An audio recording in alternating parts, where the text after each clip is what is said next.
আমরা রেডি হয়ে গেছি। এবার ভাবছো তো কোথায় যাচ্ছি? জয়রামবাটি কামারপুকুর। আর দেখো রাস্তাটা কি সুন্দর না? যাওয়ার পথে পড়েছিল একটা মন্দির, আর মন্দিরটার নাম আমার ঠিক এখন মনে পড়ছে না। সেখানে কিন্তু কালী মাও ছিল, আর ফ্যামিলির ছবি তো তুলতেই হবে।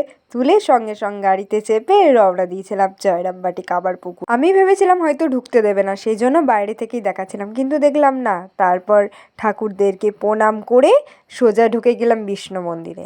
আর তোমাদেরকেও চারিদিকটা দেখিয়ে দিলাম। আর রাসের ঠাকুর সেখানে তৈরি করা হচ্ছে। বেরোতে বেরোতে সন্ধে হয়ে গেছিলো। তারপর চলে গেছিলাম কামারপুকুর। কামারপুকুর দেখে আমরা সোজা গেছিলাম জয়রামবাটি। আর আমরা গেছিলাম জগদ্ধাত্রী পুজোর পরের দিন, আর সেখানে জগদ্ধাত্রী পুজো ছিল। এত ভিড়! আর দেখছো এই যে পুচকেগুলো, আমরা সোজা ছবি সবাই মিলে তুলে তারপর আমরা সেখানে কিছুটা ভিডিও করে নিচ্ছিলাম এত ভিড় দেখে। তো সেখান থেকে সোজা বেরিয়ে পড়ি। আর রাস্তাতে তো দেখতেই পাচ্ছ কত জগদ্ধাত্রী ঠাকুর, আর লাইটের কিন্তু খুব সুন্দর ডেকোরেশনটা হয়েছে। আর এসব দেখতে দেখতে আমরা চলে এসেছিলাম বনলতাতে।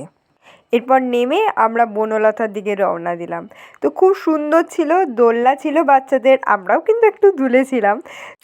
বাইরে থেকে নানা পর্যটকরা ঘুরতে আসে এবং এখানে থেকে মাছ ধরে, সবজি তোলে, চারিদিকে নানা রকম আর কি সুন্দর ফুল না। আর আমরা ছবিও কিন্তু একটু তুলে নিয়েছিলাম।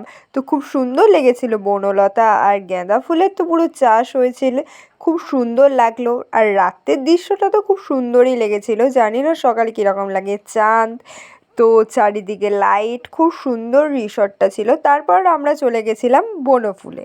তো বনফুলটাও খুব সুন্দর, বনলতার পরে ছিল এই রিসর্টটি। চারিদিকটা খুবই সুন্দর ছিল। লাইটে আর সুইমিং পুলটা যারা থাকে তাদেরকে 2 ঘন্টার জন্য দেওয়া হয়। আর এটা হচ্ছে ট্রি হাউস ছিল। চারিদিকটা পুরো লাইট ছিল, তো দেখতে খুবই সুন্দর লাগছিল। রাতের বেলায় গেছিলাম সেই জন্য। আর মেনু কার্ডে দেখলাম কী কী আইটেম ছিল। তারপর সবাই মিলে খেয়ে দিয়ে এই যে বাড়ির পথে দিলাম টাটা।